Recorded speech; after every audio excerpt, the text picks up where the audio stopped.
کیونکہ definitely when your research is published in international journals تو تبھی آپ کی یونیورسٹی کا ایک رینکنگ بھی اپ ہوتی ہے اور آپ کا جتنا بھی کانٹینٹ ہے وہ ریسرچرز یا نیو ڈائریکشن کے لیے لوگوں کو ملتی ہے. تو ڈیفینیٹلی اسی سے آپ کی ریسرچ بھی انکریز ہوتی ہے, رینکنگ بھی انکریز ہوتی ہے, اور ریسرچ ہوگی تو آپ کی انڈسٹری بھی بوسٹ کرے گی. بالکل. اور ڈیفینیٹلی یہ بتائیے کہ یہ جو ہم یہاں پہ ریسرچ کر رہے ہیں جو کمپیوٹر سائنسز یا انفارمیشن ٹیکنالوجی میں جو ہو رہی ہے, یہ ریسرچ جو ہے اس کا جو آؤٹ پٹ ہوتا ہے وہ کس طرح امپلیمنٹ کیا جاتا ہے؟ جی یہ بڑا انٹرسٹنگ آپ کا کویشچن ہے. انفارچونیٹلی یہ ایک بہت ہی ہم اسے کہہ سکتے ہیں کہ چیلنج ہے کہ کس طریقے سے ہم نے اپنی جو اکیڈمک ریسرچ ہے اس کو انڈسٹری کے ساتھ الائن کرنا ہے. اور اس کی ایک سب سے جو میں سمجھتا ہوں ایز پر مائی نالج کہ وہ جو گیپ ہے وہ یہ ہے کہ اب فار ایگزامپل میں اکیڈمکس میں ہوں اور اپنی ریسرچ یہاں پہ کنڈکٹ کرتا ہوں. For example I develop some protocol یا کوئی اسٹینڈرڈ میں نے بنایا. اب میں نے اپنے حصے کا جو کام تھا وہ میں نے کر دیا. صحیح. اب اس کو کس طریقے سے انڈسٹری میں لے کے جایا جائے, اس کو کیسے امپلیمنٹ کیا جائے, یا وہ نئے اسٹینڈرڈس کے اوپر وہ پروٹوکولس کیسے امپلیمنٹ ہوں, کیسے رن ہوں.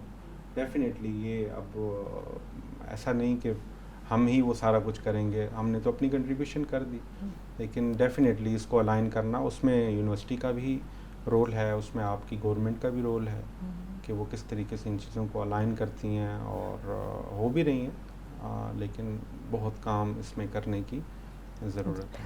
انڈسٹری کتنی انٹرسٹڈ ہے کہ یہ الائن ہو جائے جو آپ ریسرچ کرتے ہیں اور یہ گیپ فل ہو جائے؟ ہاں, اویئرنیس کا ایک بہت بڑا جو ہے وہ آ جاتا ہے, اس میں ایشو آ جاتا ہے. اویئر نہیں ہیں لوگ, ایون دو کہ نیو ڈائریکشنز یا جو ریسرچ کی نیو ڈائریکشنز ہیں یا جو ڈیمانڈنگ ایریاز ہیں, جیسے آگمنٹڈ ریئلٹی کی ہم بات کرتے ہیں, آرٹیفیشیل انٹیلیجنس کی بات کرتے ہیں. اب آج کل آپ کو پتہ ہے انفارمیشن سیکیورٹی اور سائبر سیکیورٹی کا جو ہے وہ one of the top field in the world. اب ان چیزوں کے اوپر ڈیفینیٹلی یہ گیپ ہے, اور انڈسٹری کافی انڈسٹری سے یا کافی ایسی آرگنائزیشن سے ہماری میٹنگس ہوتی رہتی ہیں.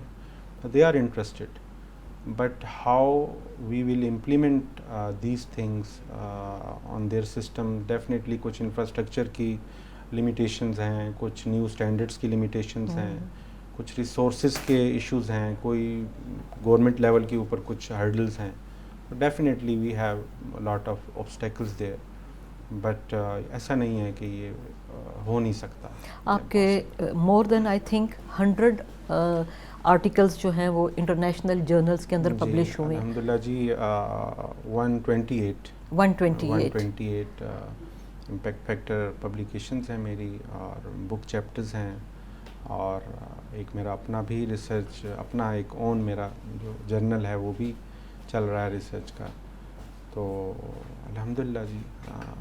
کیا کرائیٹیریا ہوتا ہے ریسرچ جرنل کے اندر اپنے آرٹیکل کو پبلش کرنے کے لیے؟ ہاں, یہ جو ہے آپ کا بڑا انٹرسٹنگ کویسچن ہے. جو ہمارے ریسرچرز ہیں, یہ جو نیو یوتھ ہے, اس کے لیے یہ ایک بڑا انٹرسٹنگ وہ ہے. ایکچولی جو فرسٹ فیکٹر ہے وہ ہے کہ ڈیمانڈنگ کیا چیز ہے, مطلب کیا ڈیمانڈ میں کیا ان چل رہا ہے اس وقت. ٹھیک ہے, اگر فار ایگزامپل اگر ہم 15 ایئرز اولڈ کسی ریسرچ کے اوپر کام کریں گے, so why the new and high impact factor journal they will publish اور ریسرچ. وہ کیوں ہماری ریسرچ پبلش کریں گے؟ ہمیں ری انوینٹ نہیں کرنا ویل کو. ڈیفینیٹلی ہم نے نیو ڈائریکشنس سے آگے چیزوں کو لے کے چلنا ہے, جس میں انٹرسٹ ہو لوگوں کا, جسے وہ پڑھنا چاہتے ہوں اور جسے وہ ہائی ریٹیج دیں.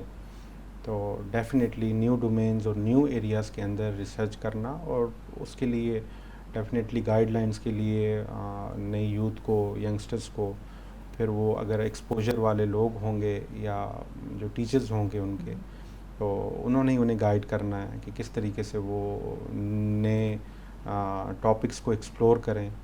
تو ایک تو کرائیٹیریا ہی ہے. دوسرا کرائیٹیریا ہے اس کا جو ریسرچ آپ کر رہے ہیں وہ اس کا سوسائٹی میں کیا رول ہوگا. یا اس سے کیا امپیکٹ آئے گا. فار ایگزامپل اگر ہم انٹیلیجنٹ ٹرانسپورٹیشن کی بات کرتے ہیں تو جیسے ایز یو نو اب ایوری ایئر ہم دیکھ رہے ہیں کہ فوگ کی وجہ سے آپ کی موٹر ویز کے اوپر کتنے ایکسیڈنٹ ہوتے ہیں.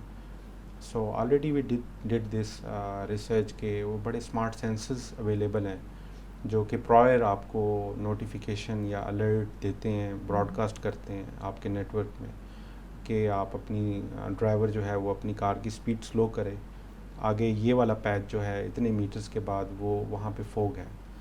تو اس قسم کی بہت ساری ایسی امیزنگ چیزیں ہیں. یا اگر wireless body area networks کی ہم بات کرتے ہیں جہاں پہ اگر کسی بھی پیشنٹ کی کوئی جو سائن ہے, وائٹل سائن ہے, وہ چینج ہو رہے ہیں, بلڈ پریشر اس کا ہائی ہو رہا ہے یا ہارٹ بیٹ اس کی تیز ہو رہی ہے, تو وہ بڑے اسمارٹ واچز اور بڑے اسمارٹ سینسز ہیں جو کہ فوری طور پہ اس کے جو لک آفٹر کرنے والے لوگ ہیں ان کو وہ میسج براڈ کاسٹ کرتے ہیں کہ وہ فوری طور پہ ان کے لیے ایمبولینس کا ارینج کریں یا کوئی بھی فرسٹ ایڈ کا ارینج کریں. تو ڈیفینیٹلی اس کا بڑی انٹرسٹنگ چیزیں ہیں. گڈ. جی اچھا, آپ کا آرٹیکل جو ہے that is considered as the best research article جو کہ 2.4 امپیکٹ فیکٹر جی لندن کا جو جی جرنل ہے, جی جرنل آف سینسز, جی اس میں آیا جی ہے بالکل اور وہ بیسٹ آرٹیکل کنسیڈر بالکل کیا گیا. جی بالکل. تو اس میں ایسی کیا خاص بات تھی؟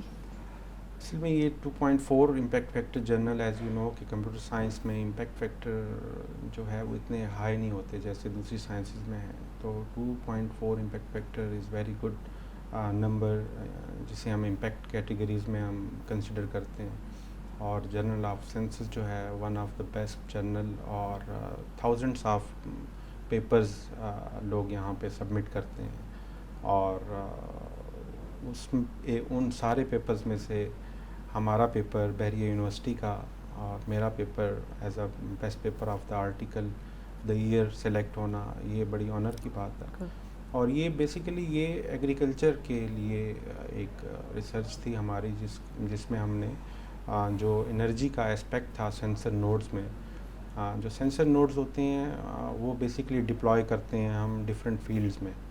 تو ایگریکلچر میں آپ اس کو ڈپلوائے کر کے کہ سوائل کی کیا کنڈیشن ہے, ہیومیڈیٹی کا ریشو کتنا ہے, اور جتنی بھی اس کی اس طرح کی کنڈیشنز ہیں سوائل ریلیٹڈ, انوائرمنٹ ریلیٹڈ, وہ یہ مانیٹر کر کے اور یہ آپ کو براڈ کاسٹ کرتا ہے اور اس کے اوپر آپ ڈیسیجن میکنگ کرتے ہیں. تو کرنٹلی یہ جو سینسز اور یہ آلریڈی ڈپلائڈ فیلڈ ہے. تو اس میں پرابلم کیا تھی کہ جب بھی آپ کے کمیونیکیشن پروسیسز یا پروٹوکولز آپ کے کمپلیکس ہوں گے تو یہ اپنی انرجی ڈپلیٹ کریں گے. یعنی they have very limited batteries جو ریچارجیبل ہوتی ہیں اور بڑی لمیٹڈ ہوتی ہیں. اگر کوئی کمپلیکسٹی آئے گی پروسیجرز میں, پروسیسز میں, تو پھر یہ اپنی انرجی ڈپلیٹ کر جاتے ہیں. تو اس کے لیے بیسیکلی ایک پروٹوکول ہم نے ڈیزائن کیا تھا اور جس کی بیس کے اوپر وہ کلسٹر ہیڈ بنا کے گروپنگ کر کے اور اپنی ریسورسز کو یا اپنی چیزوں کو, اپنی انفارمیشن کو وہ شیئر کرتے ہیں نیٹ ورک پہ. So it has very good impact agriculture کے حوالے سے, اور definitely this is an honour for بحریہ یونیورسٹی ایز ویل. اور کوئی اسٹوڈنٹ کے لیے جو آپ کے ایم ایس کے بی ایس کے اسٹوڈنٹس ہیں ان کے لیے کوئی پیغام دینا چاہیں گے؟ جی بالکل. اصل میں اگر آپ اپنا گول یا اپنا ویژن آپ کلیئر ہو آپ کے مائنڈ میں, so you will achieve your goal. اگر آپ کے پاس کوئی گول یا کوئی ویژن ہی نہیں ہے آگے موو کرنے کا, تو پھر اس میں آپ کو بہت زیادہ پرابلمس بھی فیس ہوں گی. اور ایز یو نو یہ ایک ریسرچ ہے جس میں انہوں نے کہا کہ اگر 7 ارب کی آبادی ہے آل اوور دا ورلڈ, تو اس میں 34 ایسے ٹیلنٹ ہیں جو کہ آئیڈینٹیفائی کیے گئے ہیں. تو اگر آپ کو بہت جلد اپنے ماسٹرز کے دوران یا گریجویشن کے دوران اپنے ٹیلنٹ کا پتہ چل جاتا ہے تو پھر اس میں کوئی شک نہیں ہے کہ آپ سکسیزفل نہیں ہوں گے. اور اگر آپ کو اپنے ٹیلنٹ کا ہی نہیں پتہ چلتا کہ آپ کس لیے بنے ہیں, یا آپ کا ٹیلنٹ کیا ہے, یا آپ کا پیشن کیا ہے, یا آپ کا ویژن کیا ہے, تو then it is very difficult to for success. تو ڈیفینیٹلی وہ ٹیلنٹ کا پتہ ہونا چاہیے, اور اسکوپ اس ٹیلنٹ کا ہوتا ہے, کسی بھی فیلڈ کا نہیں ہوتا. آپ کسی بھی فیلڈ میں اپنے آپ کو ایکسیلنٹ پرفارم کریں اس فیلڈ میں, تو you will achieve your goal. تو یہی میرا بہت شکریہ، یونگسٹرس کے لیے. بہت شکریہ، آپ تشریف لائے اور آپ نے اپنی ویلیویبل جو ایڈوائس ہے وہ بچوں کو دی. اور شکریہ جی، بہت شکریہ. یہ بڑے آپ کا بھی. آنر کی بات ہے Thank کہ you آپ جی. کا جو ریسرچ آرٹیکل ہے وہ پبلش ہوا، اور یہ سب کے لیے، ہماری فیکلٹی کے لیے بھی بہت آنر کی بات ہے. تھینک یو ویری مچ جی. Thank you. اسی کے ساتھ ہی ڈاکٹر حیام قیوم کو اجازت دیجیے. اللہ حافظ.